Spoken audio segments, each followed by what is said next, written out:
You know, I asked hey, Mr. Gardner, who is Lucifer? Lucifer is another name for Satan, the devil.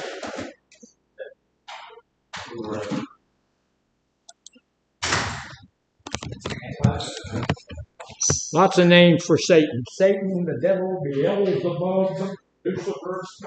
Lucifer is his name in heaven. He was the song maker in heaven. He is, Have you ever heard of him being like the morning star? Yes, because he was something in heaven. Body is a musical instrument. Because of Ben Blue's body, we make music. He led the praise and worship. And so he turned to the devil. And so he turned to the devil. And because he's always been who he was. When he came down here, He is now a fallen angel. He's an angel. Lucifer was there's several archangels from above him. There's Michael, who is archangel of God's armies. There's Gabriel, who's archangel of God. He's elementary. And then there's all. We'll take a look. I think a lot of the times are the area where junk comes into the church sometimes because of God of all of that. Right now, God is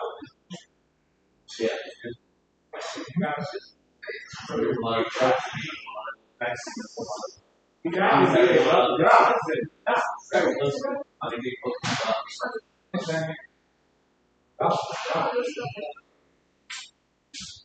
That's a lot of information and stuff, and all of that stuff is periphery stuff. If I understand all of that, okay, that won't make much difference. I need to understand who Jesus is. And the rest of that is just periphery stuff.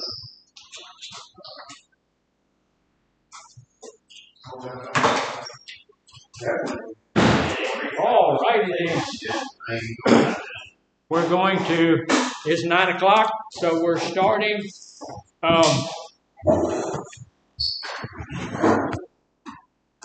We've still got the same board as yesterday. There's about 4 reasons for that. We're still talking about the family in recovery. And so we're still working on that.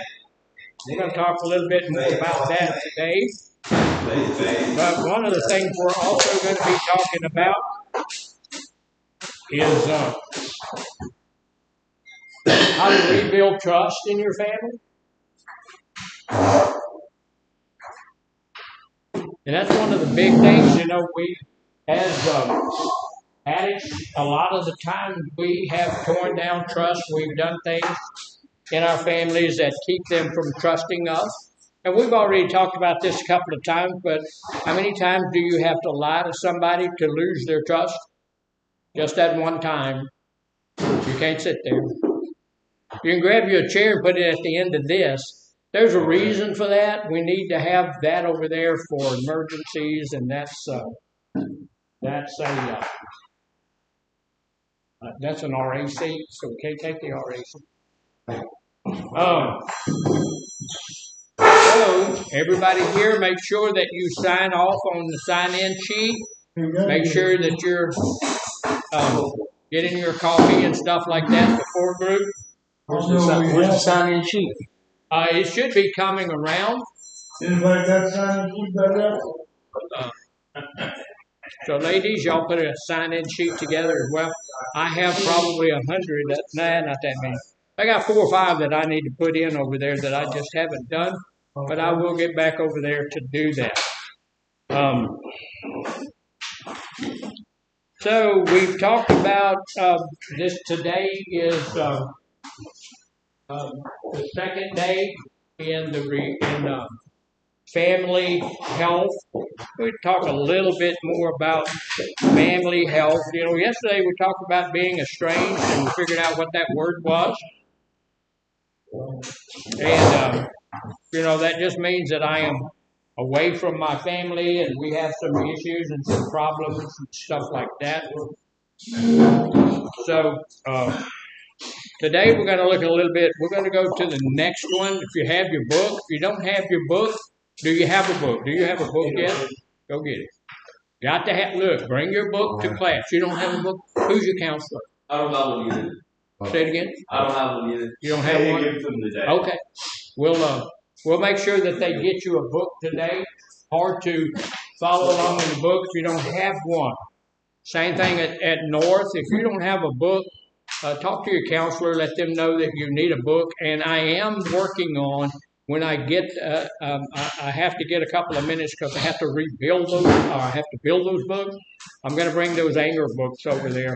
But I'm really going to try to get that done today, and I do apologize for it taking me a minute. But I'm going to get it over there. So the second place, you know, once we get past that place of being estranged with our families, we get to a place where we are truly within some insecurities in our family. As far as the family is concerned, what could insecurity mean? Okay. You're not confident in yourself. Not confident in yourself, not confident in your relationship. That's what you're going to say? All right. I heard somebody say something. Economic insecurity. Economic insecurity. Yeah, that's a big one. Yeah. I have a little bit of economic insecurity. I do understand that God is my supply, but here I still am sitting around here working.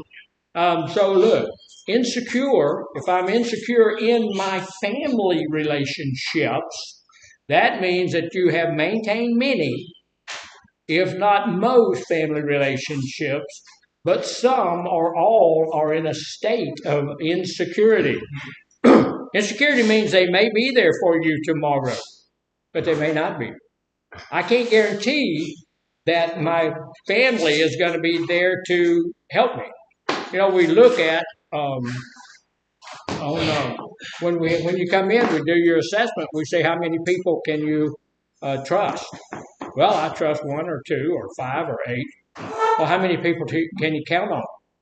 One is talking about a relationship that I have, but the other one is talking about how many people could I count on to come get me out of jail, or come make sure that I had plenty of food, or make sure this, pay my bills and stuff like that. Maybe 3. Maybe 3 you got? Okay. So, you know, I'm really at this point in time, I can tell you that in my family, I have not nurtured that. I have not formulated that. I don't want my family being responsible for my financial security. I don't want my brother to have to come pay my rent. That's not his business. That's mine. You know, I'm supposed to be working paying my own rent. So others see a need for change. However, past actions or conflicts have damaged the relationship stability. You know, I may be taking a look at this point in my life and I'm saying, okay, I need to change all that. I need to do, and I do. You know, I need to change that. So, but at this point in time, we may not know exactly how to change that. You know, one of the things I'm building a little bit of stability with my brother. We're calling each other once a week. My turn was to call him last Saturday night. Y'all remember me telling you yesterday that I didn't do it. I forgot. Did you call him last night? No. And then yesterday,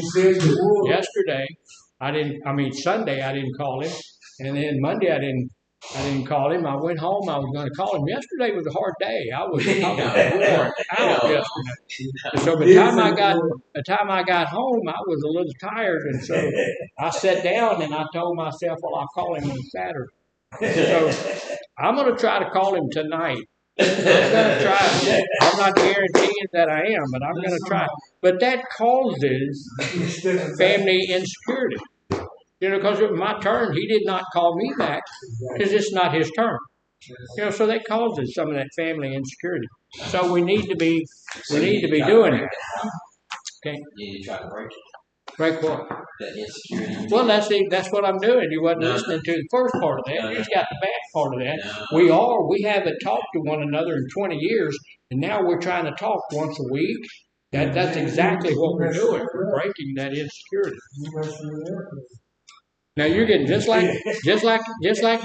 You used to do it all the time. Hey, I have something I'd like to say to share with the group, but since Mr. Shaw got here, he don't ever do that. So don't do that. Don't follow his bad behavior. So here's some things that we want to do. Look, and most everybody got one of these bulletin things, and there were 4 sheets to the bulletin. We're going to use the bulletin a little bit. You may not have your bulletin now, but you may have.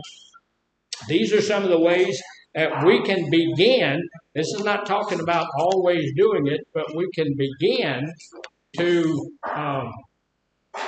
heal our family relationships. So these are some of those ways. Healing family relationships. First off, we need to know it takes time.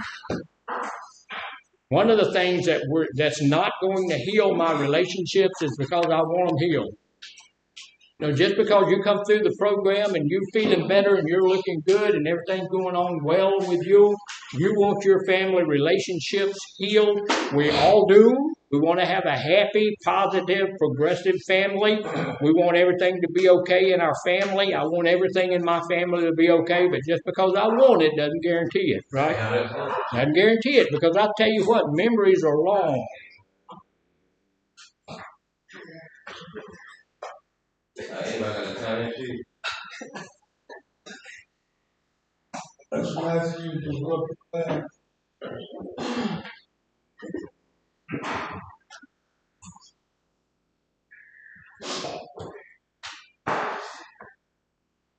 Well, just wait. Tell me so we can start.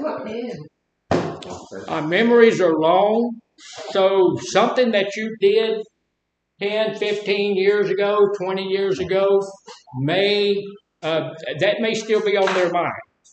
And the fact that you want to make everything okay it may not be enough. So here's the deal. It may take more time than we realize. It does take some time. It takes intention. What does that mean? If something takes intention, what does it mean? You have to plan it, or you have to have intentions to do it. You have to work at it. Yeah, you have to work at this. This is not going to happen just because you want it to happen. It's going to happen. It can happen. It may not happen at all, but it can happen if you want it to happen and you do it intentionally, that you are willing to work on it. If you're not willing to work on it, what are you doing? Expecting your family to do all of that work? No, you got to do your part. I was trying to see if it might have extra one of those papers. Oh, I don't know. But meaningful progress is possible when recovery includes accountability and patience. Now, y'all remember one of the rules of the group is if you got to be here on time, and this is for the new people. You got to be here on time. You should be here at 9 o'clock, and then you don't just get up and walk out of group. Because people get written up by that, and Miss Cynthia is watching all of that. She's writing people up. She's going to write everybody up, and y'all have to come to my office and we talk about it. So don't just get up and walk out of group. So first thing we have to do, now look, this is important. I want you to get a hold of it. And look, if you need it, we put out a bunch of those things. But if you don't have one, this is just a single piece of it. But I can make you a copy of this. Oh, take look. Meaningful progress is possible when recovery includes accountability and patience. I need to be accountable to my family. I need to be accountable to me. I need to be accountable to my higher power, and I need to have patience. That means that it may take some time, but I'm willing to deal with that. Take responsibility. 90% of this, and look, it's on this sheet here. It's not on that sheet. Yeah, I got it, Steve. I'm sharing mine with him. Oh, yeah. Take responsibility, but don't be self-punishing. You can take responsibility. Look, a lot of this stuff I did back in my past, when I stole people's stuff, when I lied to people, when I did all of these nasty, ugly things that I did to my family back in the day, that's my fault. I did that. So we need to take responsibility for it. But let me tell you, at this point in time, we don't need to be punishing ourselves for what we've done. Look, we need to forgive ourselves. God has forgiven us, and we need to walk forward in that. So take responsibility without self-punishment. Acknowledge the harm caused by addiction without becoming consumed with guilt. We did some ugly stuff, but we don't need to be guilty about that for the rest of our lives. So don't be consumed by guilt. Your family needs to hear that you understand how your addiction affected them. Don't go back home expecting that relationship to have recovered, that relationship to have been rebuilt just because you came to treatment. That's not and treatment is not about rebuilding your relationship, is it? No. What's treatment about? Trying to get sober. Get sober and then learning how to stay sober. That's what treatment should be about. Unfortunately, a lot of the time we use treatment, especially this facility, for a lot of other things. All of those other things are periphery. And some of the times we're able to help with periphery things, but that's not our focus. It's never going to be, never was, don't want it to be. It's never going to be my focus. I want to see you in recovery. I want to see you at a place where you don't need drugs and you don't need alcohol. And then look, all of those periphery things come into being. They happen. But, it's not my responsibility to do some of the stuff that, some of your needs are your needs. They ain't my need. So my needs are to help you get into your recovery. So here's the deal. Your family needs to hear that you understand that your addiction affected them. All right? You need to have a family meeting when you go home, and you need to practice that. And here's the deal: if you're in group, you're not paying any attention at all. That's okay. That's okay. The group is not for you because you've obviously got your stuff already figured out. So you don't need this, and that's fine. But for those of us who do need it, and I still need it. Now, I've been doing this. I'm working at it for 26 years. I'm still working at it. So your family needs to hear that. I have sat down with my wife and made apologies. I've sat with my children and I've apologized to them. And I've let them know, look, I do realize that I wasn't here when I was supposed to be here. Most of us, when we're deep in our addiction, we're not here for our families when we're supposed to be. Even if we're there physically, we're not there spiritually, we're not there mentally, we got our minds somewhere else. So we need to make sure that our family knows that, hey, I know what I did screwed you over. Because here's the deal, when I'm in the midst of my addiction, I'm worried about what primarily? Yourself. Me. I'm worried about me. I'm worried about where my next whatever is coming from. I'm not worried about you. Okay. I may love you, but I'm not worried about you. Did you raise your hand? I'm sorry. I missed that altogether. Understand. I know you. That's supposed to be too, right? Just raise your hand. Okay, no, you don't have to. You don't have to. Okay, you don't have to. All right. So here's the deal. In group, if you have something to say, please have courtesy enough to raise your hand because I'm in the middle of something and I miss half of what you say, and I want to hear what you say. I do have to go to the restroom. Well, of course, go to the bathroom. So, your family needs to hear what you understand, that you understand that your addiction has affected them. Do they already know that your addiction has affected them? Yeah, of course. Of course they do. Absolutely. They've been trying to tell you for years that your addiction has affected them. The one who needed to come to a place where they understood that is you. It's you. So, You need to be at a place where you're willing to tell them, like, look here, I know that your addiction has affected me.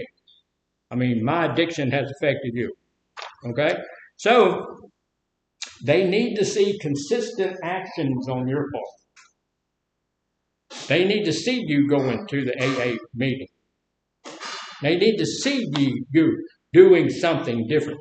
They need to see you not going with the other people that you used to use with. They need to see changes in your life. They need to see you going to church. They need to see you going to temple. They need to see you doing something spiritual in your life. They need to see some change. They need to see you looking for a job.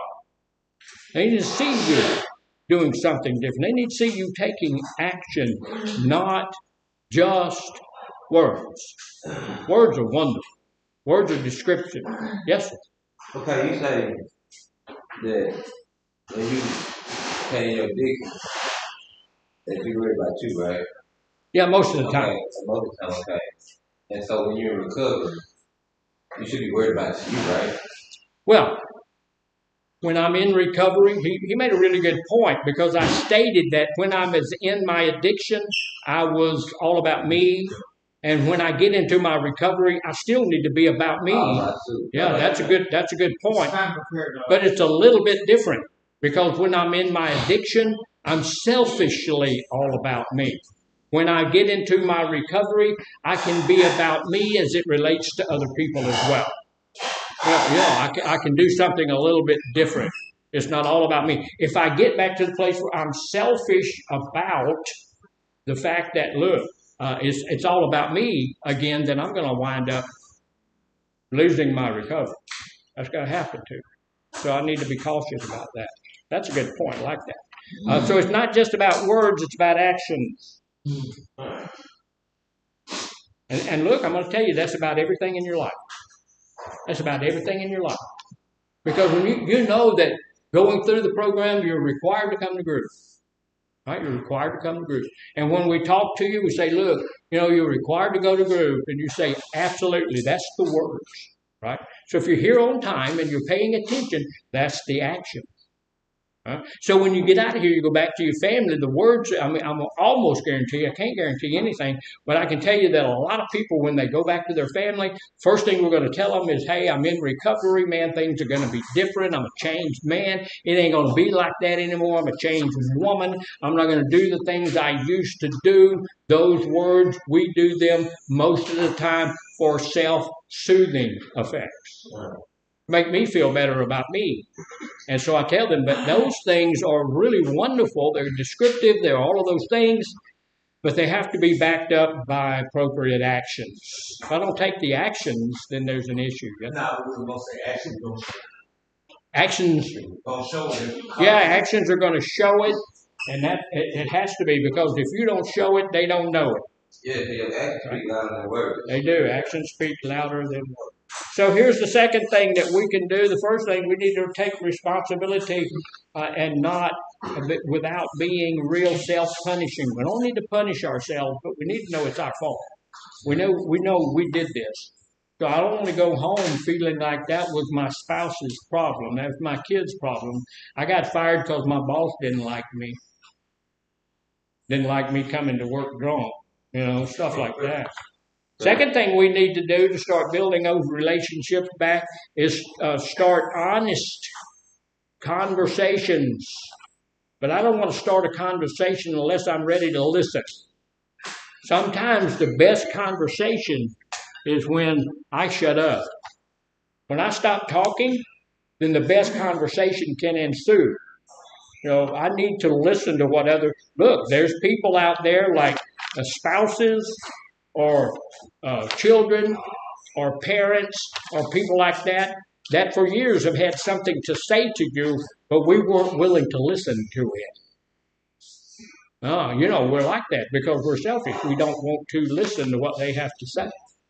But we need to get to the place where I'm going to have an honest conversation, but that honest conversation begins with me listening to the other person. So here's the deal. Family members may carry grief. You have hurt feelings deeply. Think about, think about your mom or your dad or somebody like that, your mother especially. She did all of that stuff to nurture you and all of that stuff, and then something happened and you went off the rails and stuff. That causes her a lot of pain and grief and all of that kind of stuff. And just because of the way living our lives, it causes their life to be impacted with grief. It's like their child died. Well, you're not the same person. You were a magnificent, wonderful, brilliant little young man or little young lady, and all of a sudden you're a dope addict. That's like you died to them. So you're just not the same person anymore. So we need to be ready to listen. Family members carry grief. Lots of them carry anger. A lot of my family members carry anger. I told y'all the story about me breaking my sister's piggy bank. She had a piggy bank, pretty good size one. She had since she was like 6. And, I broke that thing because you can't get one of those old timey kind. You can't get the money out of it till you break it. So she was angry at me until the day she died, I think. She died years ago, but I think she was mad on her deathbed. So, there's something my mama gave her. Mama had passed away and she still had that thing, and it was, So only somebody in a deep addiction who had a real bad need would do something like that. So sometimes a lot of these family members are going to respond to you in fear. And you know who you were before you came out there. When I used to go around, it's not as bad as it used to be, but I'd go around, go to some of my family members' homes, and they would be guarding the stuff. They would be watching me. I'm a thief. Yeah. So they would be watching me when I'm walking through the house and stuff like that, going behind me to make sure all the weapons are still there, and all the stuff is still there, and stuff was put up. You go into the bathroom and the medicine cabinet is locked. Y'all know you can lock. Some of those medicine cabinets have lock, but other ones they have to put a hasp on, put a little lock on. They go through that kind of trouble to keep me from looking in their medicine cabinet. You had that? Hmm? You had that? Oh yeah. Broke their trust. Broke their trust, and so they didn't want to. They don't do that. So I've got to be ready to listen. They have fear that surfaces when dialogues begin. When we start having, what's a dialogue? Conversation. A dialogue, yeah. A dialogue is a conversation. A monologue is when I'm doing all the talking, or they're doing all the talking. A dialogue is when I listen to them honestly. I'll let them tell me what they need to tell me. Y'all have heard of an intervention? Yes. Sometimes, families have interventions. They'll all come up. There'll be 7, 8 of them. They'll all have a little 3x5 card with "This is how you hurt me." That's an intervention. Say it again. They got a show called. Yeah, they do. They have a TV show called Intervention. But the real intervention is when people go and, they do all of that kind of stuff, and you have to sit there and listen. So when we go back, when we get out of here, we need to be willing to sit down. Say it again. Well, if she told you to come back, going back there. You already been in group, man. Yeah, you've been here. You got late, but you've been here about 10 minutes. Yeah. For some people, that's a lot of group, man. And I'm a good teacher, so it comes out pretty quick. So you don't need it all. So family members carry grief and all of that, or they fear that surfaces when dialogues begin. When we start talking back and forth, their grief comes out, their fear comes out, their anger comes out. And how many of us know it is highly important that all of these emotions come out? We need to know what we've done to them. We need to know that. All this mess comes out. So here's the deal. We let that go, and then we need to be able to respond to that. Not react, not sit there and get mad, not sit there and get your feelings hurt. Look, we did it. So what we need to do is when it's our turn, when they stop speaking and they take a breath and they sit back a little bit, then at that point, it's our turn. And so then we start telling them what we need to tell them. We don't want to start the blame game, start telling them what they've done and all of this kind of stuff. But what we do need to do is let them know that we know that what we did hurt them. You know, all of this anger that you have, all of this stuff that you have, all of this fear, all of this grief, all of this mess that you have, this was caused by me, by my actions, by what I did, and I am making amends. That's part of what the big book tells us to do. I am making amends. I am telling you right now that I am sorry. I take responsibility for that. I'm not going to live my life under the burden of guilt and shame and remorse because I'm beyond that. But I do feel I'm really apologetic for what I have done. And I'm making you a promise. This is what I had to do. I'm making you a promise. I'm not, that's not my plan anymore. My life has changed and I'm not going to do those things anymore. Am I going to do those things again? I'm going to try my best not to, but I'm going to guarantee you there is a possibility that I will. And here's the deal. I'm going to tell them that as well. But I'm going to let them know. I'm going to say, look, this is what I did. I'm never going to ever do that again if it's within my power to do it, but I still have the propensity to do it. I could do it, but I want to apologize ahead of time, and I give you permission to tell me when you think I might be about to do it. If I miss two AA meetings in a row, I want you to know I give you permission to call me on that. I want you to be able to tell me that I did that and I did it wrong. I want you to share that with me. I want you to do that. So, you need to give them, sometimes our family doesn't know that they can do that. I want them to know that not only can they do that, they have my permission. I want them, because I'm struggling, I want to stay in my recovery. And one of the things that may help me to stay in my recovery is for my mom to say, aren't you going to group today? A lot of us in recovery, what we want to do is say, well, what kind of business is that of yours? Look, my life affects your life. It's part of your business.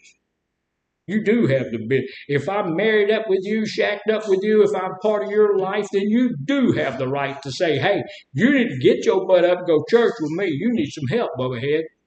Ma'am, you need some help. So we need to be willing to put ourselves in that place where they have the right, because I've given them the right, to tell me what I need to hear. Sometimes I'm not enough.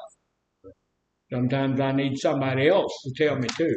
I already know. I know I'm fixing to relapse. I need somebody else to tell me that as well. Yes, sir. And what you're talking about, I feel like conscious play a lot of big part in it too. Yeah. Oh, yeah. Here's the part. Here's the problem. He said conscious. Your conscience can play a big deal in that. Yeah, you feel bad about what you did and all of that thing. The problem is that we have seared our conscience. What does that mean? Right. Seared my conscience. It's burned up. It's burned up. It don't make any difference. The worst thing in the entire world that somebody would say, man, how on earth could... Look, when I'm in the midst of my mess, conscience don't have a part of it. But when I get back sober, my conscience becomes alive again. And I can say, oh, look, this is how I feel. And I want to because those feelings will come back alive. And we can go back and say, hey, look, this is what's going on. So I'm listening, look. They got all of this stuff going on. Now, look, a mental health professional can help guide those conversations and keep them emotionally safe if you need that. And look, you may need to do that. Sometimes we have families come up here on the weekends and stuff. You may need to have some counseling sessions with your family. You might need to do that. Once you leave this place, they're not cheap. You have to invest in that. Because sometimes it's not emotionally safe. What does my session with my family not being emotionally safe look like?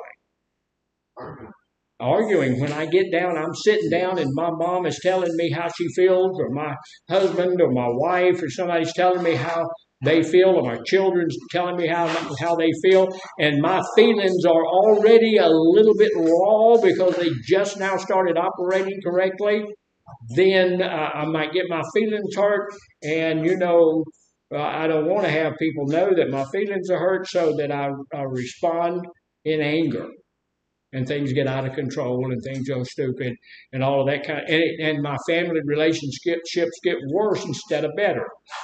I have been talking to people. I do some counseling with couples and stuff like that, and I've had people tell me, I don't want to talk about that because that just makes things worse. We always have to figure out, well, it doesn't make any difference what it is. I need to have the ability to talk about it. I need to talk to people about it. So we might sometimes need to have somebody in where we need to. So here's the deal. Set realistic. I want my family to trust me, irrespective of what I've done in the past. I want them to trust me 100%. I want to tell you a little something. I know that's not true. I know that's not going to happen. It's getting better, though, because my family members are getting older and dying off. So once they're dead, I can take that issue out. I don't have to worry about that one day. Stop doing Say Stop doing that. That's not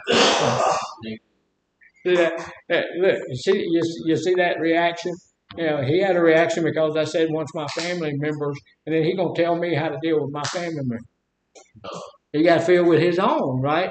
Deal with yours first. Set realistic expectations for trust. I'm gonna tell you, if you did something like, if I tell y'all I don't need you sleeping in group, does that mean I'm going to trust that you're not going to sleep in group? No, there's some of you that's going to sleep in group. You just are. Because you already know it all. I've already said all of this stuff. You've already got it. You don't really need it. So instead of sleeping in bed at night, you come out here and sleep in group. So, that's okay because, like I said, you've already got it. So my expectations of my family's trust for me may not be what I expect it to be. When I get my family back together, I would like to have them trust me at 100%, but I'm going to be really happy if they trust me at 70%. Some of them I won't. Some of them are never going to trust me at 10%. I know that. I wouldn't either. Yes, sir. I gotta go back over and I've been trying to get some. Absolutely. Sure. So set realistic expectations for trust. Look, here's something that, and it's really frustrating. It can be really frustrating. Rebuilding trust often, not just sometimes, but often takes years. Years. Yeah, and here's the other thing. Sometimes you never, ever rebuild trust. The deal is if you break your trust with someone, then you've broken it. It's broken, and sometimes you may just have to accept the fact that with that person, I'm going to have the best relationship that I can have. But I may never be able to have that person trust me 100%. May not ever. They may not ever trust me at all, but I'm going to have the best relationship that I can have with that person because that's what we're talking about, trying to build our relationships back. So I'm going to have the best relationship I can with that person, and I'm going to do everything that I can to build trust with that person, even if that person never agrees with me. They never build that trust back. I'm going to make myself a trustworthy person with that person. My wife told me a little story. Her mom would send her to the store once she got old enough to drive the car. They lived out in the country and you had to drive to the car. So mom would give her like a $10 bill and say, I want you to go down to the store and get this, this, and this. And so mom would get up and go, she would go to the store and she would get this, this, and this. And then when she came back, she would not give her mom back all of the change. Like she'd get $3.25 back, so she'd give her mom the $3. Well, that put 75 cents in her pocket. So, she did that for a long, long time until her mom told her one day, she said, I want you to go to the store, I want you to get this, this, this, and this. And this time, I want all of my change back because I know what I'm spending. And so she's telling me, all those years, all that time that I was doing, Mom knew. So when you're doing stuff that's causing your family not to trust you, you haven't snuck it around them. They know. They know. Sometimes they just want to see how far you're gonna go. Y'all notice how since he didn't raise his hand so I just kind of ignored him. Yeah. But Doc, That's hard to do. My hand up. So treatment plans work. Look, I got somewhere else. A mental health. Wait a minute. I got somewhere else. Building trust a lot of the time takes years. Here's the deal. Treatment plans work best when they include specific, measurable actions that demonstrate reliability over time. Right? Here's the deal. We need to have, when we're back with our family, we get treatment plans in here so we know what treatment plans look like. But when I get out and I'm trying to rebuild my family, I need to have my own internal treatment plan that's going to work for me over a period of years. So, and it needs to be measurable. What does that mean? I can see it. Sure, why not? So, you're awake. That's good stuff. Measurable actions that demonstrate reliability over time. It means, look, it's measurable. I can see it doing something. I can see what's happening, and it's reliable, which means I can rely on it. It's growing. It's doing something. I can see what's happening. So, we need to have those realistic expectations for trust. Because when I get back, that level of trust that my family had for me when I was younger, it's not normally going to be at that same level when I get there. Not going to be. So, we just have to work with what we have. The last thing we need to do is make sure that we involve the family when it's appropriate. We don't need to just go in that day after we get out of here. We show up at the house and we dump everything on our family right then, right now. We don't want to do that. Now, look, they know what they're looking for. We need to involve them when it's an appropriate time. Attend family therapy sessions when you can. If we have some up here, do that. Attend that. Yeah. Whose phone is that? Keep on. Attend family sessions. Include loved ones in relative parts of your recovery. If you had somebody that's, a spouse of yours or somebody that's living with you and something like that, and they wanted to stay, what would you do? They wanted to do what? They wanted to stay with you, but they might need some help. What would you do? Yeah. What would you do? Help them? How are you going to help them? Whatever needs to be done, sir. Whatever they need to be done. What you need to do, there are things out there where they can do some good. They can go to Al-Anon. Yeah, they can go to Al-Anon, which is not an AA meeting. They can go to an AA meeting with you, just see what's going on. Al-Anon. What's Al-Anon? Al-Anon. Al-Anon, we talked about Al-Anon extensively yesterday. We went through Al-Anon all over the place. You were in therapy. You were in therapy with him. Y'all were doing it together. But Al-Anon, of course, you've been in treatment. I mean, you've been in group a long time. Al-Anon is that group that it is like an AA group, but it's set up for the sober people who are in your life, and they've decided to keep the addict in their life, but they need to know how to live with the addict. So they can go to Al-Anon. Where's it at? I didn't catch that. I didn't say anything. Oh, yes, sir. So, do you have any way of getting some of that type of information? Yeah. I mean, like, can you because I really need it. I need. Oh yeah, absolutely. Yeah, we can Google that and just Google Al-Anon. It'll give you. There's like 700 of them here in Beaumont. Yes, sir. Don't they work the steps too as well? You know, I will tell you the truth. I don't know. We'd have to look that up because I'm on the other end of the spectrum. I've never been to Al-Anon. Never been there. I heard somewhere that they did, but They may. I don't know. I don't think so, but they might. I know that it is an organization to help people who are sober to live with the using part of their family. There's a place called Alateen, which is Al-Anon for teenagers to help them grow, help them live with alcoholic and addicted parents. And so that's pretty good. So include loved ones and relative parts of your relevant parts of your recovery and create new healthy traditions that replace routines connected to substance abuse.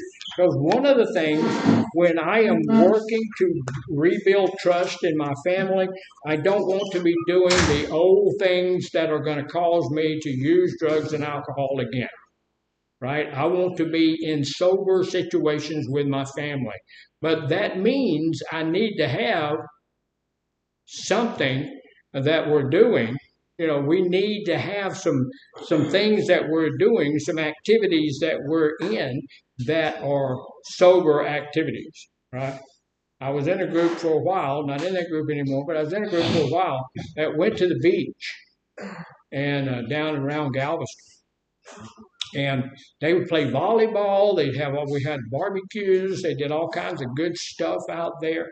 A lot of times, some of the older members would just bring a lawn chair and sit on the beach. I will tell you that I don't know how y'all feel, but I'm very disappointed in the beach down there at Galveston and stuff. That's just nasty. It's just nasty. There's nothing nice about it. Now they have a lot of stuff down around Galveston that you can do. They have rides and all kind of I forget what it's called, but there's a beach down there that's got all kinds of stuff on it, Unproblematically, they also have all kind of bars down there at that same spot. So it's not a good place for somebody like me. But then also, I would not wait. Now, when I was a kid, when I first got over here, my future wife and her family went to the beach and took me to the beach. Now I thought it was magnificent. It looks like what we call tar ditch back in Mississippi, which is just a mud hole. It looks like a big mud hole. But we went all out there and we went swimming and we had a great time and all of this kind of crazy mess. I would not do that today. That is just a nasty place.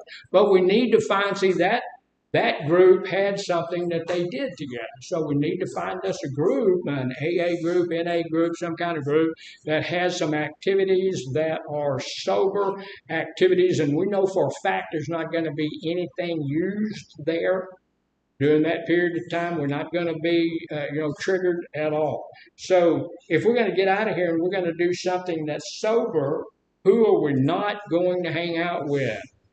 Old people, places, things. Old people, places, and things. Those are the universal relapse triggers. We're going to have that printed up on a pretty fair little piece of something or another and put on the wall in here somewhere. We've got enough junk on here already. We can have something else put on there. Yes, I think that's a good idea. Yeah, because we need to be able to look at that because I will tell you that we've taught it a lot. And I'm gratified that yes, we have. We talk about old people, places, and things at least 2 or 3 times a week. We bring that up every second or third group. Old people, places, and things come up because I do that on purpose because I want you to know what the universal triggers are, and it gets denied. It gets denied just about every. That ain't true in my life. Yeah, it is. Yes, sir. So I need to quit hanging with old folks.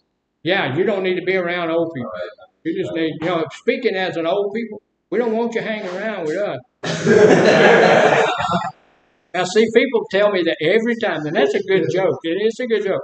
Old people means the people you used to drink, used to use alcohol and drugs with. Those old people, your old friends and your old partners.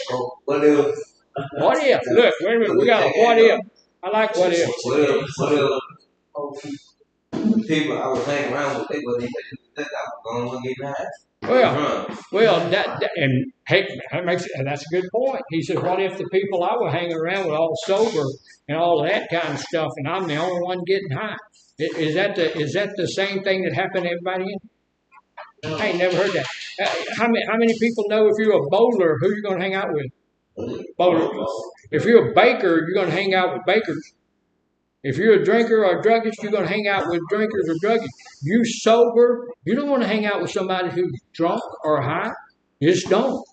You don't. So the people you were hanging out with, I don't know. I've never met anybody like that. If I'm sober, I'm not going to go, hey, let's go over and get Bubba. You know, he's drunk. He'll be fun to watch. I ain't never seen that. I've never seen that. You know, because look, now y'all may not know this. And maybe it's just me. But when you're high or when you're drunk, you're embarrassing. You not only embarrass yourself, you embarrass me. I don't want to be around you when you're high. I don't want to be around you when you ain't got sense enough to keep yourself under control. I don't want to do that. And here's the deal: but let me say that I don't know your people, but most sober people are like that. Most sober people don't want to be around somebody that's using. Like, you ever ran into like an old associate in the store and their pupils are gone and they're just fucking on a sick one, and like how awkward and embarrassing that is? Yes, I have. Yeah. I have. And then I've been on the reverse end of that as well. Yes, I have that too. Yeah. I have that too. I went to church. I went to church one time. I went to church one time so drunk I didn't know how to get out. Somebody had to help me get out. And look, the thing was that there was more than one person quite willing to help me get out. It happened. I was done. Yeah, and sleep on the porch. It was bad. So you had another statement. Yeah, well, like, nah, I'm being so for real though. Like, sure. The people that I actually hang around, like people that I'm close, they don't.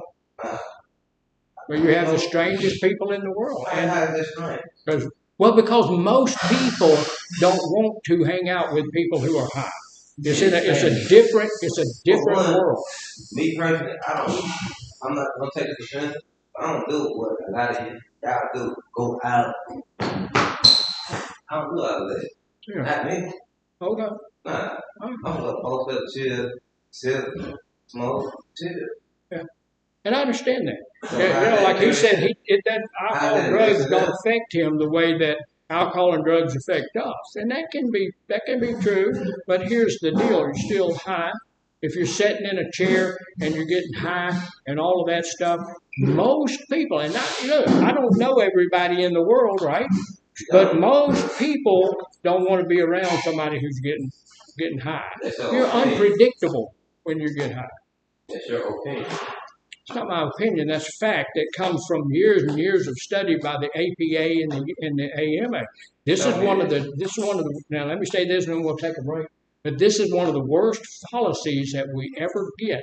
People, when you present them with the facts that have been brought to us by thousands of meta-analysis, which means hundreds of them brought together. This is what happens. People say, well, that's your opinion. It's not my opinion. My opinion has nothing to do with material that the AMA puts out. That's not my opinion. That's 750 medical doctors and 780 psychiatrists who put that out. I didn't put that out. They did. I'm teaching it. So it's not my opinion. So a lot of people look. This is one of the places that where we leave from here and we relapse because all of the information that we got was Dr. Garner's opinion. Right. And that's not true. That's not true. And that's one of the things you leave from here with that on your mind and in your heart. that can lead you to, because none of that's true. If it's just my opinion, it can be anything. I can tell you that what you have to do to stay sober is to drink unicorn pee. Now that's my opinion. Right. That if you could find some unicorn and get some good unicorn pee and you drink it, you could stay sober. That's my opinion. But trying to teach you what you need to know to stay sober is not my opinion. And so if you think it is, group is not for you. Let me ask you this. So somebody smoking marijuana around you and they just smoke that gas. That's embarrassing to you? Yeah. You ain't never seen yourself when you're high. Oh, weed. Yeah. So I need to. I want to have a word with you after group because there's an issue there. You talk. So we're going to take an early break because I have this deep desire, not for smoking cigarettes or nothing like that, but I have this deep desire for some eggs, and I'm going to go get me some eggs. So we'll be right back, and we're going to still talk about building trust, but we're going to go to a different place.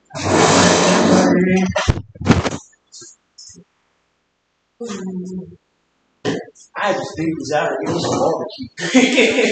I understand that. I'm gonna run off before that. Oh, no.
Yeah.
You're right there, you're not going to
Take it out.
And later March.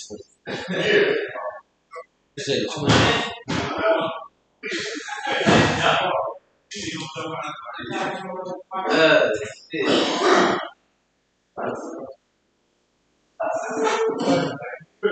Yeah. They said we need to come over there.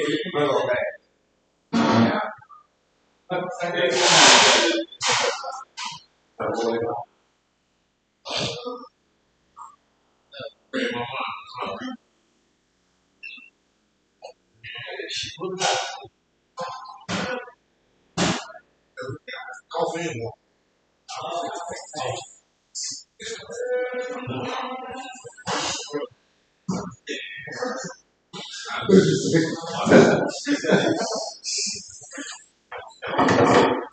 Need some sugar, bro?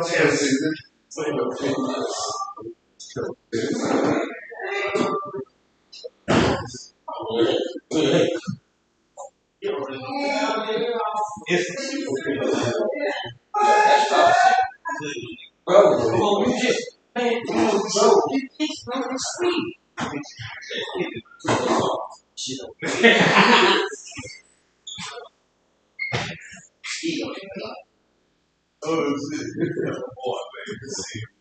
I put on the better check out your shirt. Right. Go away and get a hold of it. Burn it up. Burn it up. I got acid in my pocket.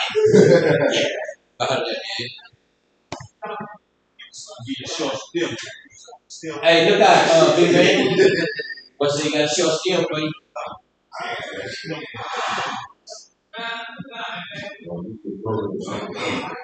I was trying to find some tennis just like that, gray and black. They ain't had none.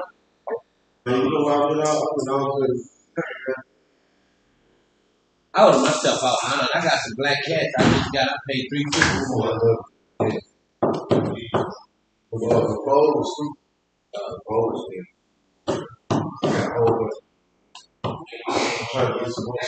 I had 23 out there and I got tired of myself.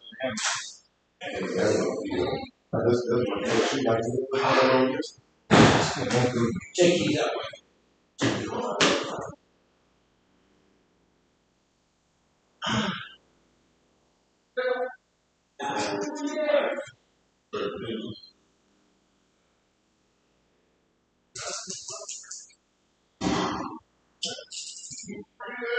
Hey, Tony. So,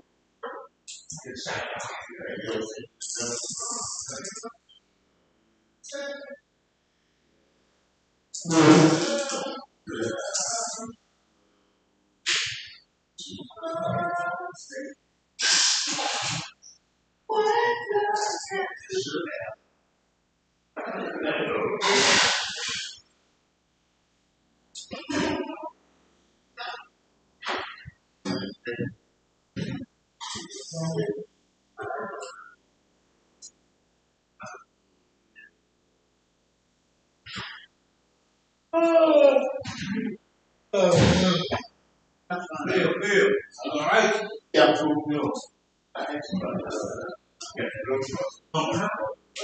You want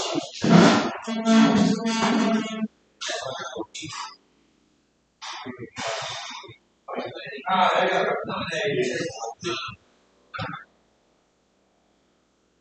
second round, I did that. Definitely makes it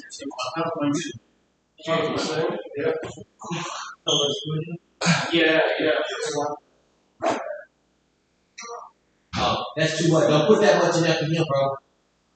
Oh my God. Please, y'all don't say nothing to him. Please. Do not say nothing to him. At all.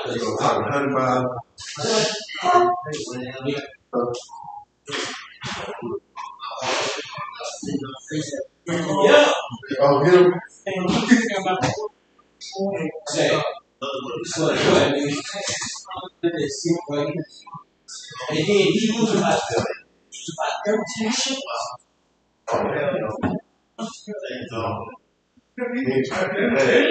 Look at him. Blasting off, son. Hey, what? Straight drop. See, look. Straight drop, you know. Oh, yeah, I see it. See what I'm saying? They call that espresso.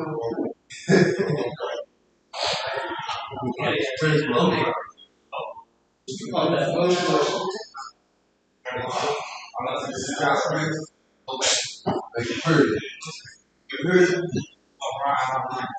Mystics. Fireball. Oh, I Coke soda water. I'm talking about things I don't know what it is about the curry. That's why I feel like I'm big number calling sticks, fireball. I was like,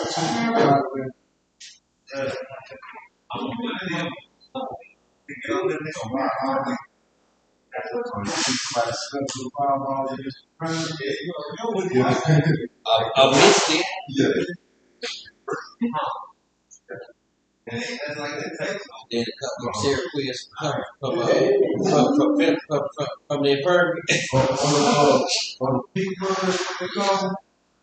What's that? Stop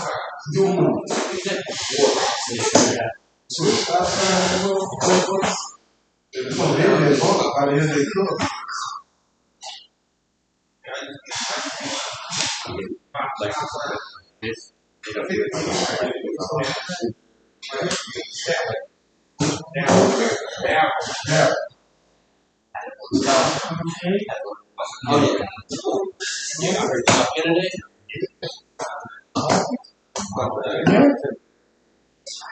That's nice. So you can't just sit through the cut and sit through the cut. Dumping shit on me all morning. Hey man, What is that Say. shit you dumping on me though?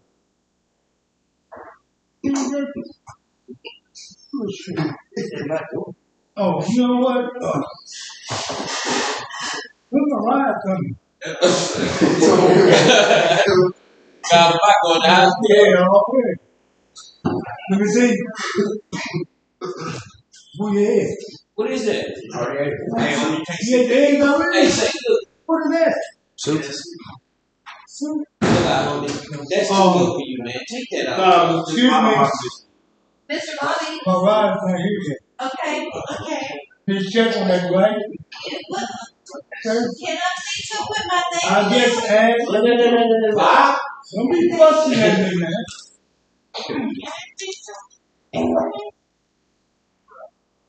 Okay, y'all.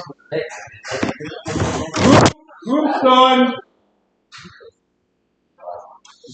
All right, we're back. So, We talked about 4 different ways that we could build trust in our families. We're going to talk a little bit this afternoon about how to build trust for ourselves. Not how we build other people trusting us, but how we trust ourselves. Not Yes. afternoon yet. I'm sorry? It's not afternoon yet. Oh, I'm so sorry. Sometimes I can't trust myself to know what time of day it is. But for the second part of the group, I always say the afternoon, and it's not afternoon. So, building trust in ourselves. So we want to build trust. So here's the deal. One of the things we don't eat in groups, sir. One of the things that I have, if I'm going to trust, if I'm going to build trust in my family, if I'm going to get it to the place where my family can trust me again, I have to be able to build my own trust. I have to trust myself, and I have to trust other people. So we're going to learn how it is that we should be building trust. We're going to go through it pretty quickly because, as you know, we don't have a lot of time to do it. If we don't finish it, we'll go somewhere else. We'll start it again tomorrow. So here's the purpose. We want to help us to recognize that even more we have the ability to learn how to trust. Yes. Do we have to sign in again? No. And we have, I'm not going to So, what is trust? We're going to look at what is trust, why is it important, and how do we break that trust? Trust is something that we do ourselves and we choose to do. It is a decision to back ourselves, to show up, to engage in a process, and each time we do, we then cultivate greater belief in ourselves and a knowing that we can handle whatever happens each time we show up and engage. I know that if I come into the group and if I engage in the group, then I can trust myself to receive from the group. I need to be building my own personal trust sphere.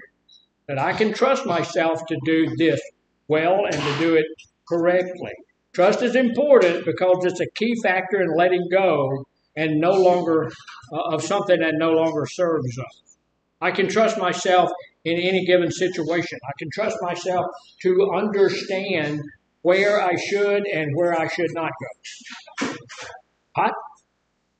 Is it hot? Hot? Oh, is it? Okay. Instead of creating growth and processes or progress, we create a trust in ourselves. It's a great way to engage with life, and we're gonna go over several different things and just kind of look at. We need to understand about trust. One thing,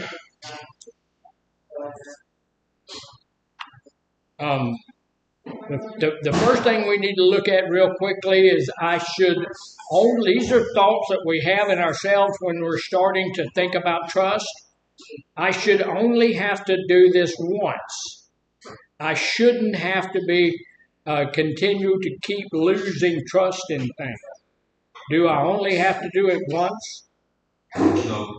No, this is an ongoing thing that we're going to have to continue to do all too often for high performers. And let me tell you something. Some of us in this room are high performers. This is one of the reasons that we have trust issues sometimes. High performers and high achievers. We place unrealistic and unattainable expectations on ourselves, and that goes for something like trust as well.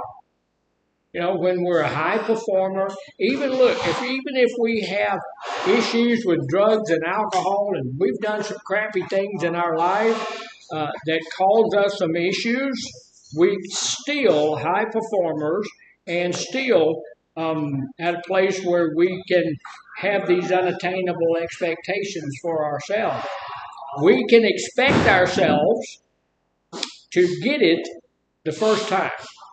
How many people get it the first time? Not many. Not many. That's a good answer because here's the deal. Some people do.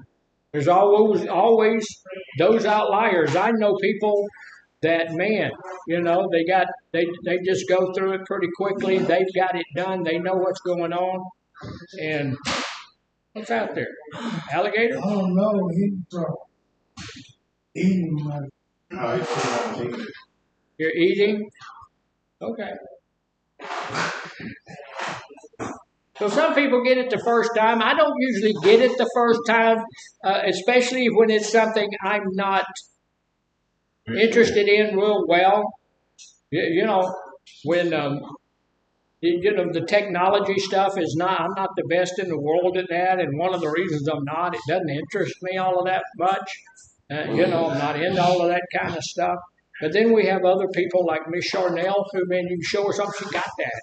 And as far as that's technical stuff and like that. And like Miss Sierra, she's same way. And our fella down the hall, Mr. Farmer, man, he can just look at something and he got it. You know, he is sharper than a tack on all of that technical stuff and all of that. But he can show it to me 9 times and I can see in his face. Man, you still ain't got it. You don't know what I'm talking about. Okay. You know, there are some things you can do, but that ain't one of them. You know, so some of them they do, and then judge ourselves with a challenge comes back around, and we're faced with that uncomfortable choice point to trust again. Thank you. I don't know what she told you, but he don't know what you said. Sign out, you're going to the doctor. Okay. Sign out. You're going to the doctor. So here's the thing about trust. Now this is not really true, but we're going to look at it. You know, trust is a muscle. You know, that's an allegory. It's not really a muscle, but trust is a muscle. We build a muscle. To build a muscle, we must consistently train it. Yeah, we got to work it. What's an allegory? Allegory is something that says something that's not actually true, but it's making a point. So, you know, that's making a point. When we say trust, if I'm learning to trust somebody, we know that's not really a muscle, but in an allegory, it looks like, you know, we can say, hey, it's a muscle. It's like a muscle. You have to work that thing to make it get bigger. You have to work that thing to make it get stronger. Trust is that way. You have to work it. You have to train it. You have to go back and do it over and over again. We must choose to trust over and over and over again. If I trust somebody and it doesn't turn out the way that they said it was, am I going to lose my trust in that person? Sometimes. Yeah, sometimes you do, sometimes you don't. Most times we do. Most times I do. If somebody tells me, "Hey, man, I'm gonna do group the way group's supposed to be done," then they go sleep in group, I don't trust that person's gonna do group well. You know, if that person's going to be looking out the window at whatever's out the window, I don't trust that person's going to do group well. Especially if your phone rings. The phone's ringing and stuff like that, I don't trust that that's going to do well. But here's the deal. I have had some people and I have had some issues that when that person tells me this is going to happen and it doesn't happen the way they say it's going to happen, I take a look at the circumstances around what happened. Right? So if you tell me you're going to, I don't know, give me $10 next Friday, and on the way to work or on the way to group, you are accosted by 9 people who beat you up and take your $10, and then you come to my office and say, "Hey, I got beat up and robbed, and I can't give you the $10." So you tell me at that point, "I'm going to give you the $10 next week." Am I going to trust you? Yes. I would at that point because it was outside your scope of anything. You couldn't do anything about that.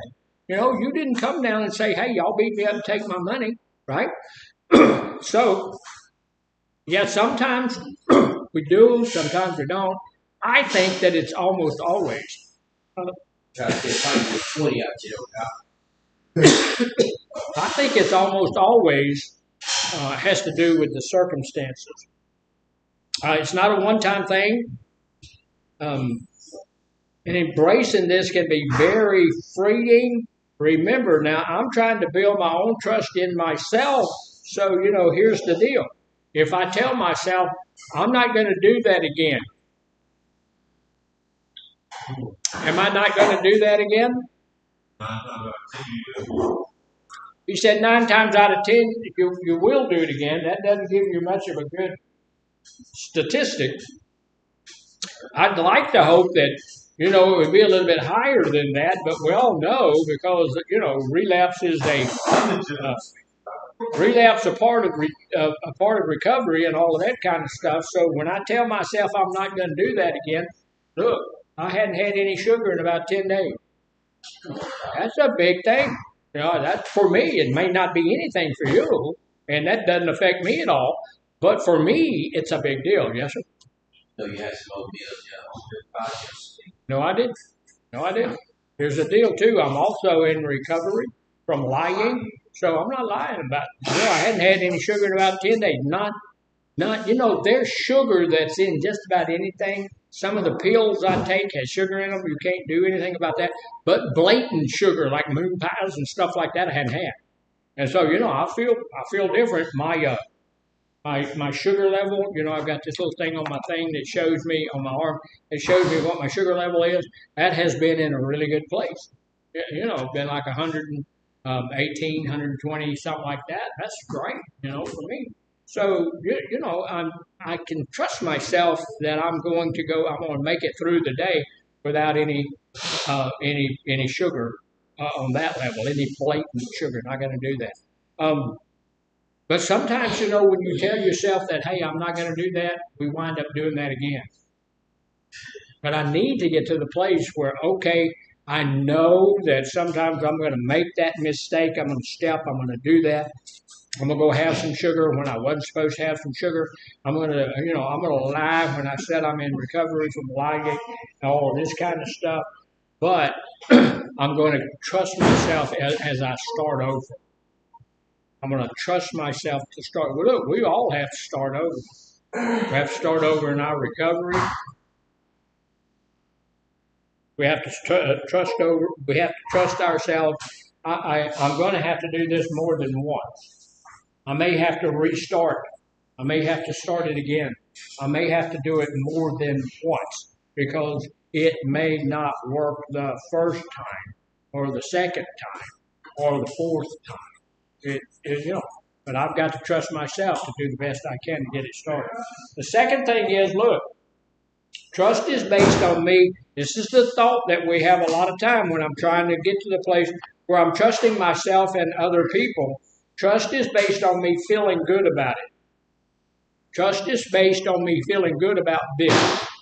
Me feeling good about whatever it is. This is something we need to really get a hold of. This is one of the important points on this. Emotions are natural. Everybody has them. And emotions are naturally changing and temporary. Emotions are not going to last forever, or they shouldn't. There is a type of anger that's called low anger that just kind of stays with you all the time. And, it's just there forever and ever and ever. And that kind of will stay with you a long time. And it will give you lots of problems. So, emotions, we need to understand emotions are naturally changing. They're temporary. We can feel pleasant ones. And we're happy about the pleasant ones. When I feel good, right? I can feel good about that. And we also have some unpleasant ones. So usually, how many times a day do your emotions change? Depends on the day. Depends on the day, depends on what's going on, depends on this, depends on that, So we know that my emotions can change hundreds of times a day.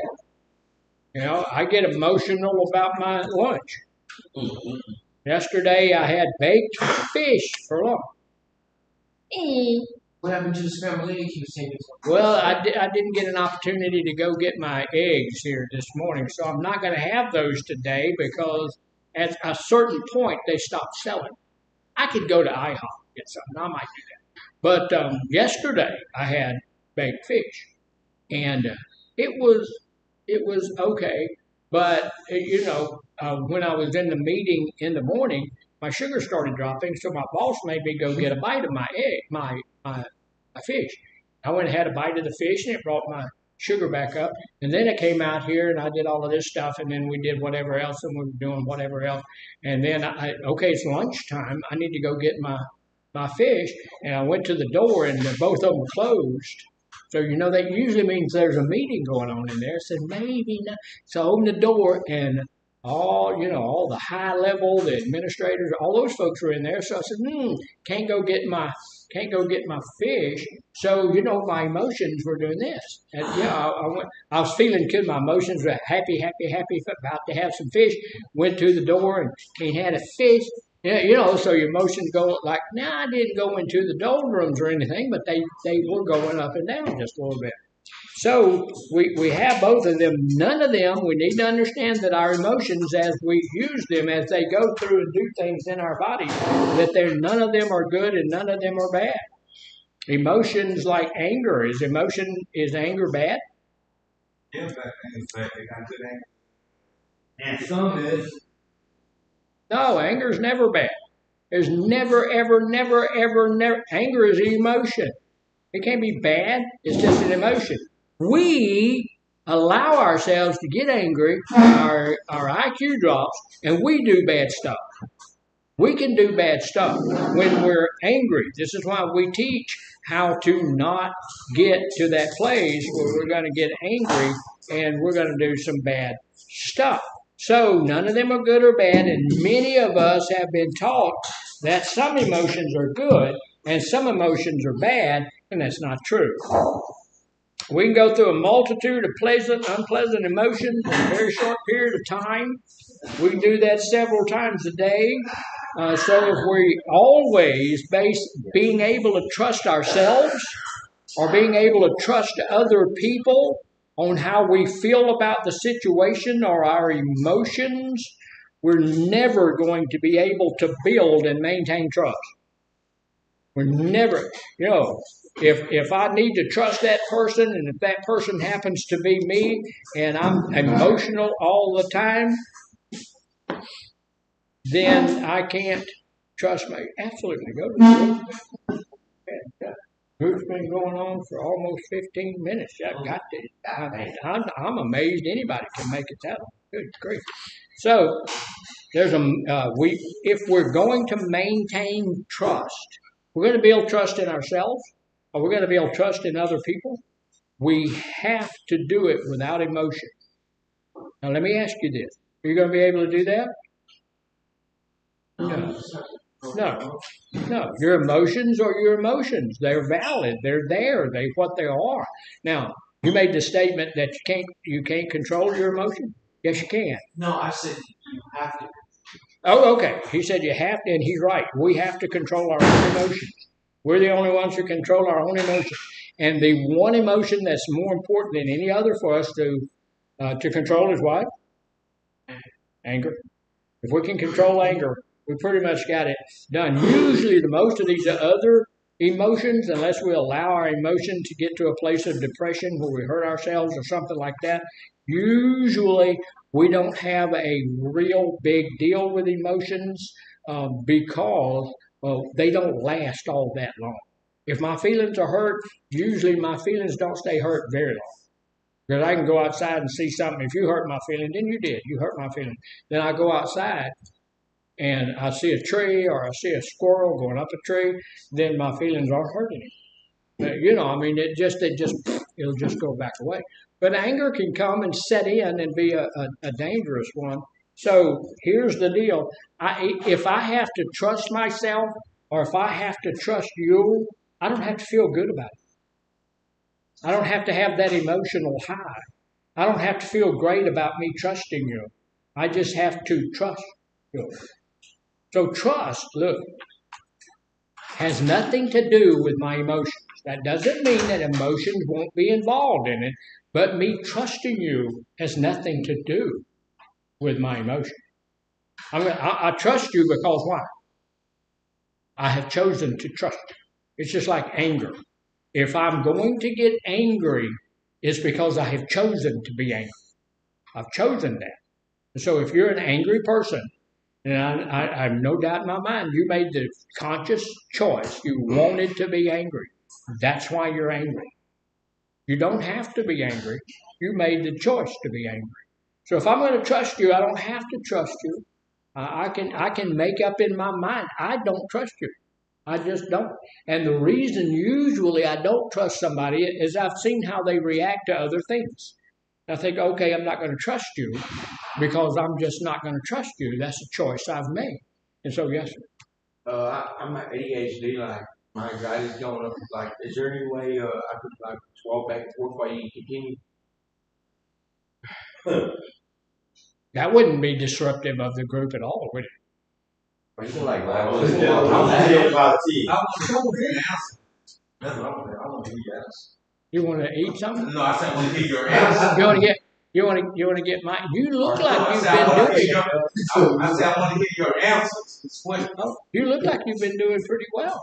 Yeah, I'm sitting there tapping my deal with my leg.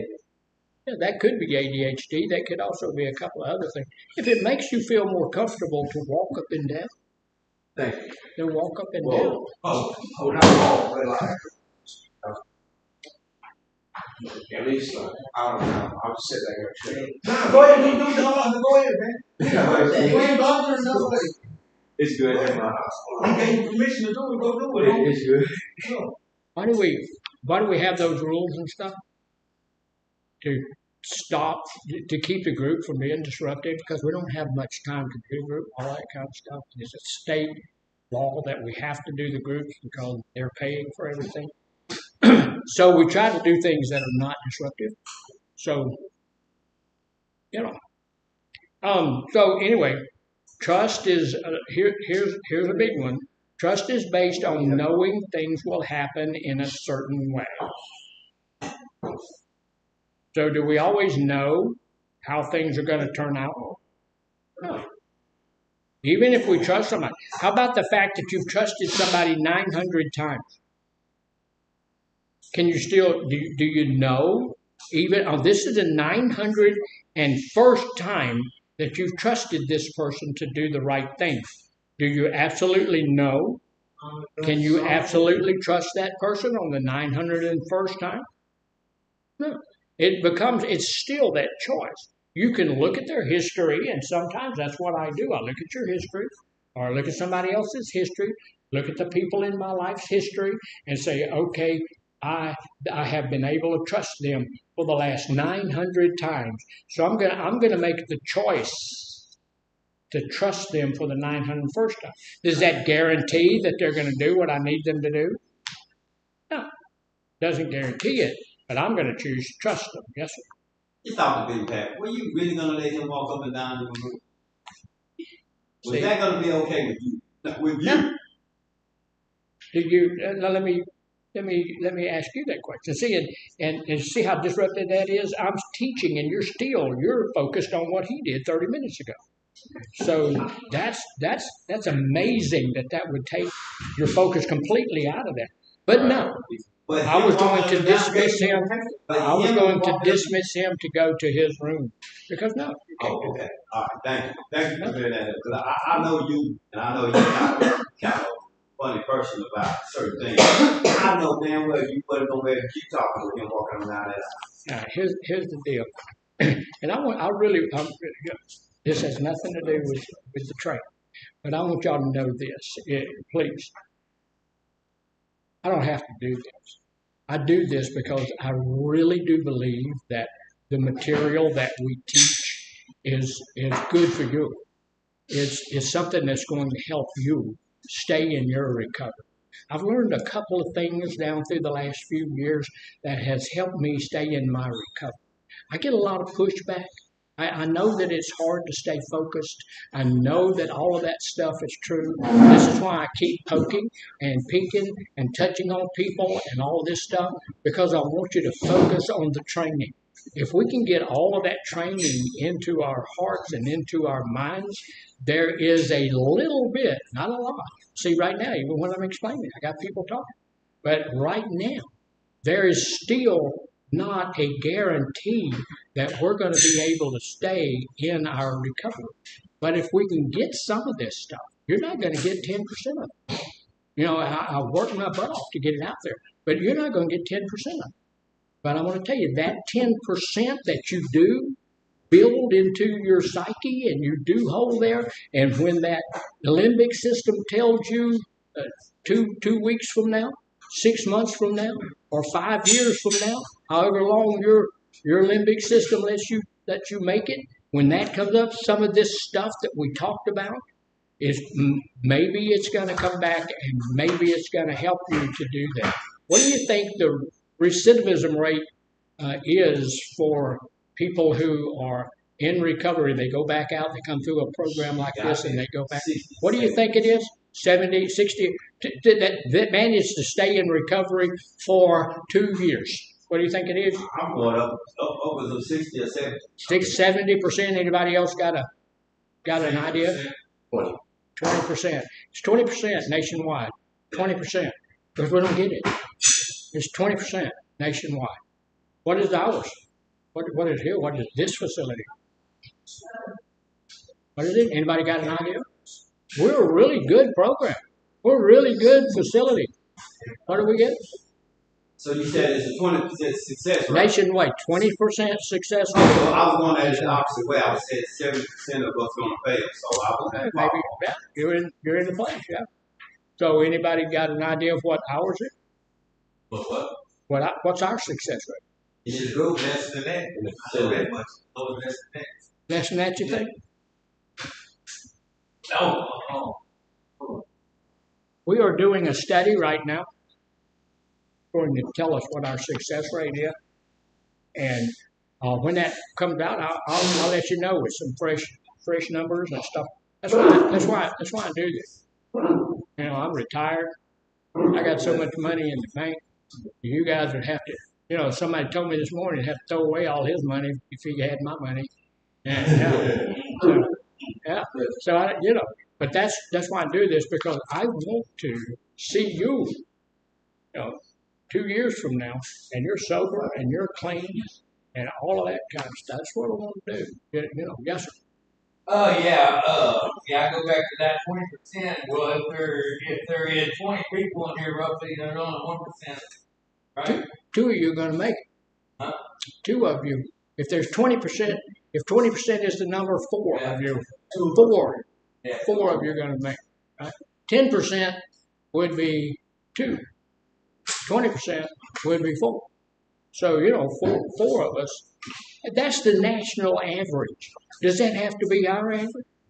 No. I will tell you that Mr. Farmer is brilliant. Y'all don't tell him I said that. But he is. He's brilliant. He had a facility in California before he came over here to help us with ours. His success rate there was 1 year success rate was 68%. It was huge. 1 year after they got out, they still 2 years was 66%. Wow. That is awesome. That is awesome. And it's the same program that we're running here. So, yes, sir. I gotta tell you an interesting number. I read about a study somewhere.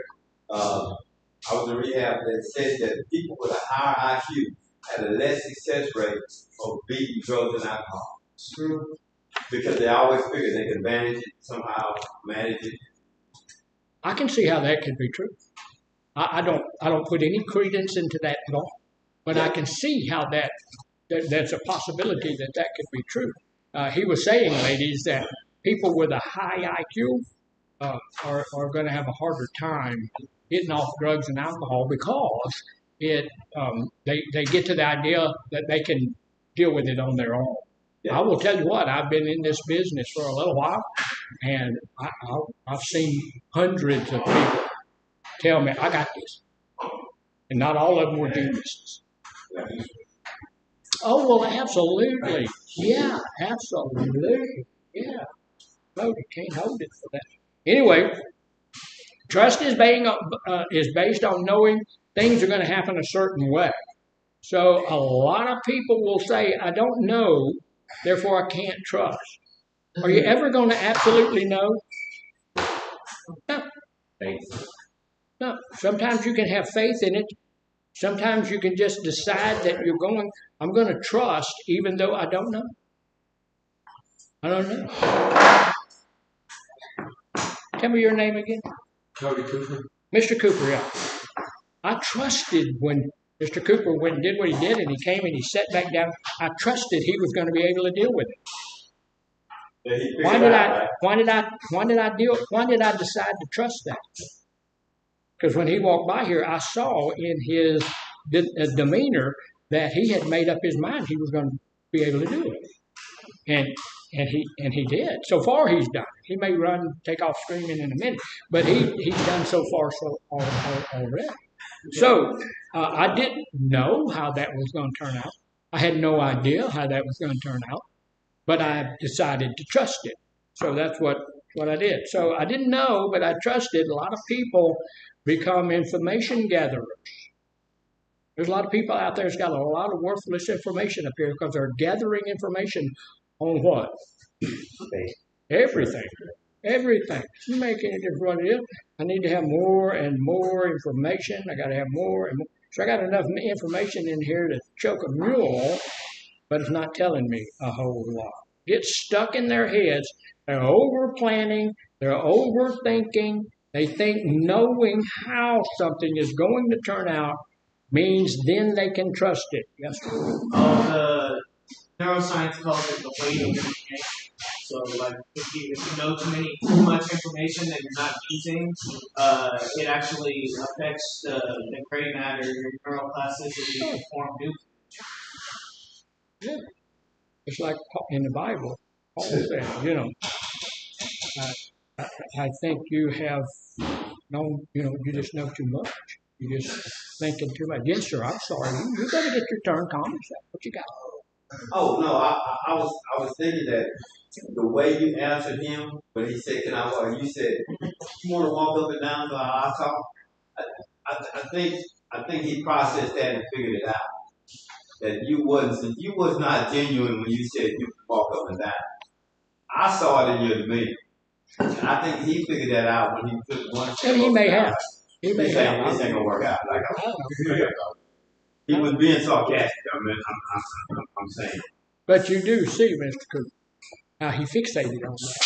And he's one of those overthinkers, because he's still, you know, that's 35 minutes ago. And we still, that's what we're, yeah, still on your mind. And it may be, that's one of the things, look, if I allow something, I'm not talking about you particularly, but if I allow something like that to get in my mind and just that any other information can't come in, it's like having denial.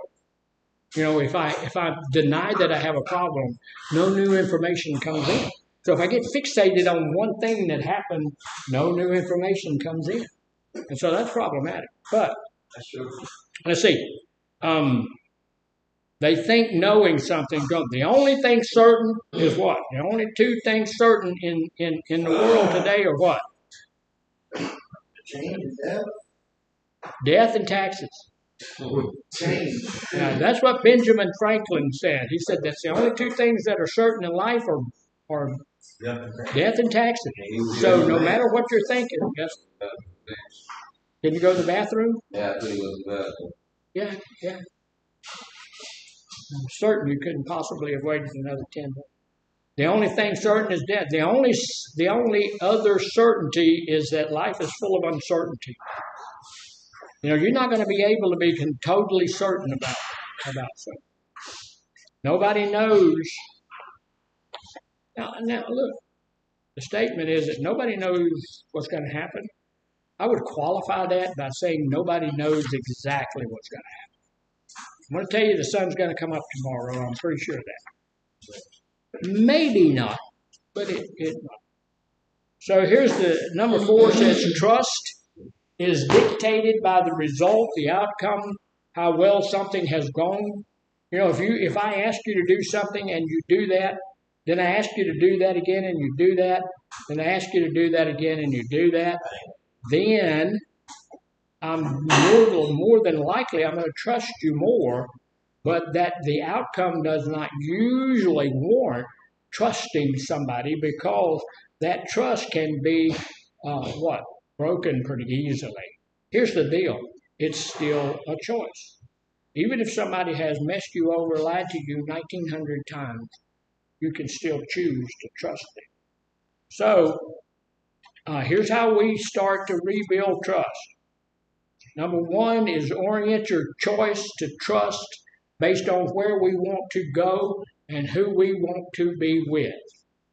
Decide who you're going to trust and what you're going to trust. Take emotions out of it. Take all of that. I'm going to trust that person because I'm going to trust that person.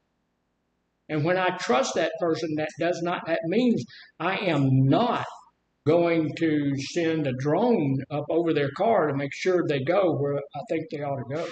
If we don't know that yet, then we choose to trust based on love and driving growth. We just choose to trust. That's how I trust people. I choose to trust. I'll tell you this: that we have a morning huddle. The staff here has a morning huddle and an evening huddle. I trust that my staff's going to be here on time. I trust that they're not going to leave early. They talk about the upcoming day, and then they need to report at the end of the day how the day went. So we have so there's a level of trust there. So I have to do that. I'm just trusting because I choose to trust. Will people break your trust even if you choose to trust them? It can happen. Yeah. Next month on the 24th, my wife and I will be married 53 years. Next month on the 24th, I'll be turning. Yeah, you're gonna be 29. That's amazing. I got underwear older than you. Yeah, man. Time to retire. Man. But she broke my trust. She did. But I decided to keep her anyway. She called me up one time, or I called her on the way home. She says, "Okay, I'm going to cook pork chops." It's great. I'm a pork chop kind of loving guy, Yeah. So I'm going home to have pork chops. I got pork chops in my mind. I got pork chops in my heart. Pork chops are, it's all over the place, and I got my taste buds ready for pork chops. And when I get home, I go in the kitchen. There ain't no pork chops. It's spaghetti. She had started cooking the pork chops, and she had decided, I'll make spaghetti. Okay, she makes good spaghetti. It's really good. It is not pork chop. That's all it is. Nah, and I told her about that, so she broke my trust. So the next time she said, I'm going to make some pork chops. I go, yeah, right. Okay, we'll see. We'll see when we see, when I can cut that thing, then I'll know. But see, even that little silly thing, but people do that. So people will break your trust. But we follow through on commitments. Here's the second way we build our own trust. We follow through on our own commitments, starting with the little bitty things. Why do we look? Let me ask you this. This maybe it'll help folks know why he was saying I was some kind of something other. But look, why do we want you to come to group on time? It's an obligation. That's a girl walking down the road. That's a female walking down the road. And one of her Sometimes it's not the act of looking at the person, it's just something moving against the eyes. Absolutely. Emotion. Absolutely. No, I know. Yeah, absolutely. So why do we do that? Because we're supposed to, when we leave from here, we're supposed to get a job. We're supposed to do these things, and that will help us to stay in our recovery. That's why we're supposed to do them. And when we come to group on time, when we stay awake, when we make, we do the things we're supposed to do in group. We don't eat our lunch in group. We don't do that. We are fulfilling obligations. So we are training ourselves to do, to fulfill our obligations when we got. Why is it? Some people have to go to the bathroom no matter what, right? I mean, some people have issues; they have to go to the bathroom. But why is it an issue for us to go to the bathroom? Why is it an issue that people have to go to the bathroom? We shouldn't disrupt the group because we need to go to the bathroom. Why is it? Takes less time. Well, and we start at 9, so we have plenty of time to go to the potty. We take a 15-minute break, and I will tell you all this. I watch this. I observe it. We all go out there, and we smoke, and we talk, and we joke, and we holler. We do whatever we do for 15 minutes. Then we come back in. We're usually a little bit late, but we do come back in. And then 10, 15 minutes into the group, I gotta go to the bathroom, I gotta real. Okay. But during break, that's when we should go to the bathroom or get a cup of coffee or whatever it is. So it might be, so we need to follow through on our commitments, starting with the small things. Yes, I'm going to be there on time. Yes, I'm going to sit through that. I'm going to pay attention.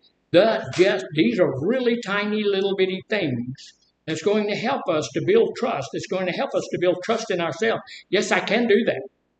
Yes, I can do that. Most of us, when I got into my recovery years and years ago, I didn't trust myself from anything because I couldn't do anything.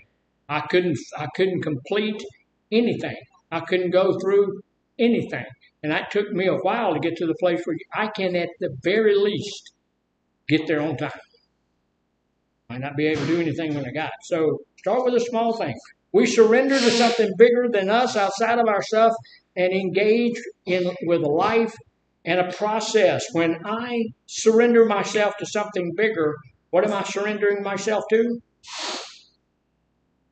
My higher power. So I'm going to do that.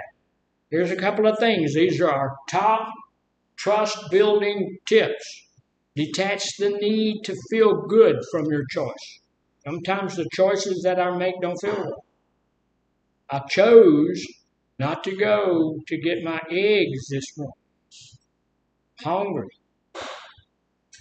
But you know what? That was my choice. So when I choose, I can trust myself to do the right thing, because right now I could go eat some of the, see, he put some stuff out there for y'all to eat. That was nasty. Ain't none of that. Now for y'all that's going to taste good and all of that kind of stuff, but I can't eat that. So I can trust myself not to do that. Be okay to not know. Let go of control. Here's the deal. Are you in control? You are in control of some things. You're in control of you. You're in control of your emotions. But you're not in control of much else. So just let go. I'm going to trust you, and whatever happens, happens. Right? So surrender and engage with the process. Detach yourself. This is a big one. Detach yourself from the outcome. I'm going to trust you. And then if the outcome doesn't turn out the way that I want it to turn out, I'm not going to be devastated by it. If we bring people in here and we do everything within our power to help them stay in recovery, and then a couple of weeks later they have to come back, they've relapsed or something, that doesn't devastate us. We've done all we can. We're trusting you to get the material, get what you need from this program to do what you need with the rest of your life. But the fact that I trust you doesn't guarantee it. Right? So it's not going to destroy me. I choose to trust based on where we want to go and what we want to do. So in our life, we need to have a compassion plan. And the compassion plan is for me. I need to have compassion for myself. I need to let myself make mistakes. I need to let myself fail sometimes. We need to follow through on our commitments. Do that. If you say you're going to do it, do it. Say you're going to do it, do it. Show up to the small things. It's one of the reasons we do everything that we do, so that you can show up to the small things. We give you a lot of small things to show up for, to be there on time. Find another way to be adaptable, and then follow a process and use success systems. All right. Questions, comments, snide remarks. We've already had a few. No? Ladies, I'll be over there after a while. Get your paperwork. Thank you. Good, actually pretty good group.